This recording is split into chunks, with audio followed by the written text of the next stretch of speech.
Hello, everyone. Thank you so much for joining my live today. Today's live, we're going to talk about why cheap wigs are actually very expensive. So, first of all, thank you all for joining me. As I always say, you can be anywhere on anywhere in the world, but you're here with me, and I really do appreciate that. So, if you're watching live, comment live, and if you're watching the replay, comment replay. Hold on, something. Oh, snap. Let me move this over. Okay, here we go. So yeah, if you're watching live, comment live, and if you're watching the replay, comment replay. Um,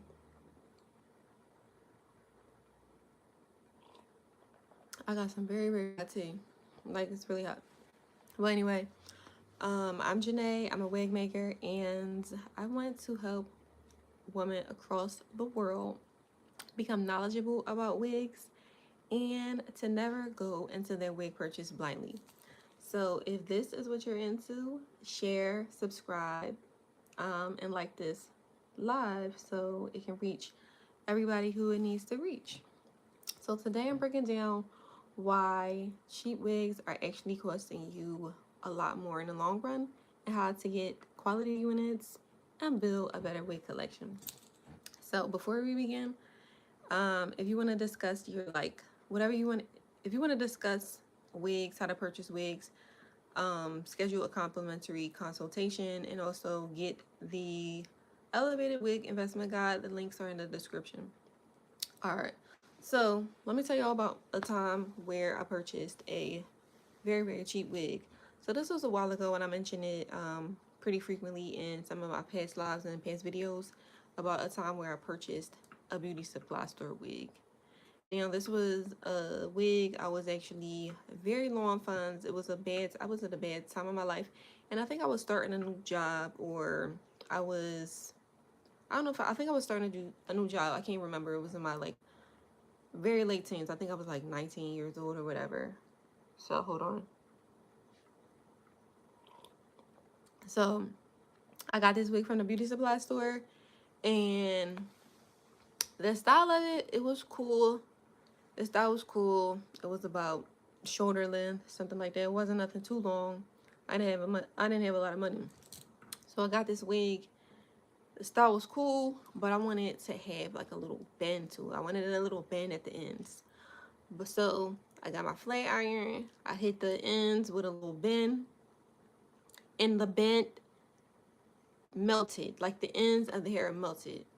So I'm like, what the heck is going on? The wig wasn't that much money. Um, I don't know how much it cost at the time, but the wig was very cheap. Like I said, I was at a bad spot in my life. I didn't have a lot of money, so it was all I could afford. So all I could do with this wig was put it in a low ponytail. Just grab it all the hair together and put it in a ponytail. That's all I could do. But from that experience, I said never again. You don't gotta tell me twice. I learned my lessons immediately. If I learned something from that incident, I'm never buying cheap wigs again. So my question to you is, have you ever thought about how often you replace those wigs versus investing in one or several quality units? And let's do the math. Suppose you bought a wig at $75. $75 is not a lot of money. $75 is not a lot of money. So you can easily buy one wig at $75. That's cool. But what if you purchased six wigs? Six wigs at $75 is $450. Now, you like the wigs, they do you good for a certain amount of time, but clearly these wigs are not going to last you. So, excuse me. So you buy more wigs over the course of a year. That's a lot of wigs. Say you buy six wigs every 2 months. That's $2,250 for wigs that were good at the time, but they're not gonna last you at all. So you can't even wear them. Poor quality units, they tangle easily, they need more products, and they don't take heat well. I just told y'all about the first wig that I purchased, that this wig didn't heat, the wig did not take heat well.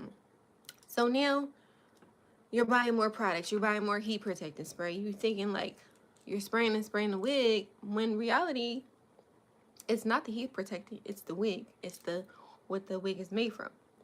Then you gotta buy new hot tools because the hair or the fibers on the wig melted on the hot tool. You can't get it off, so now you gotta buy more hot tools. You know, poor quality wigs, you know, they look nice initially, and when I say initially, I mean like a few hours. But that's just about it. And lower quality units, they always don't look realistic. And they don't realistic, and would you rather people approach you with like, wow, I love your hair, or not where you get your wig from? I see countless comments in like wig groups, and people say they're so embarrassed about people asking, is that a wig? Is that a wig? Is that a wig? And you know, it's not a compliment when somebody asks you, is it a wig? It's not really a compliment. So they know it's a wig because it looks like a wig. And oftentimes it looks like a wig is because it's one of those wigs that don't look that good. One of the wigs on the lesser quality side.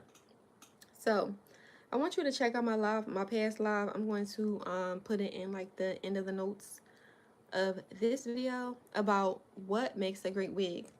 But right now I'm gonna give you a brief rundown of what makes a great wig. So what makes a great wig is the type of cap that is used, the type of hair, not synthetic hair, raw original hair, the type of lace, proper maintenance. So go and watch that live. This is a really quick, that was just a really quick rundown of what makes a great wig, but I did a live maybe about in the past few weeks, a few weeks ago, about what makes a great wig. So go check that out. So I really want to encourage you to invest wisely and think long term. Think long term. It's easy to be like, oh, I'm just gonna wear this wig for. You probably not want to take the wig seriously if you don't invest in it. But I really do want to encourage you to invest long term. And that can be applied to anything, but where I'm talking specifically about wigs. Think long term. Think about like how long you're going to wear the wig, what you need the wig for, different occasions. You just don't want to keep like buying wigs, keep buying wigs and buying wigs, and it's not lasting you. So right now, I'm going to, I'm going to look in the chat and see if there are questions. How's everybody doing today? Any questions? And if you're not comfortable with typing your question in the chat, feel free to put whatever questions, just write it down and write it down and schedule a complimentary consultation. We can just talk one-on-one. So I don't see any questions right now, which is all good. But if you enjoyed this live, I'm not going to be on here long. If you enjoyed this live, show me some love. Like, comment, and share this video. And also, this is the last scheduled live for March. I do plan to go live again. But you know, I do plan to go live again this month. But as far as what's scheduled, I just got the ones that we just talked about. So write comments about what you think we should talk about in April. And I want you to remember, quality units are not expensive. They're truly smart wig investments. So I'll see you on the next one. Thanks for watching.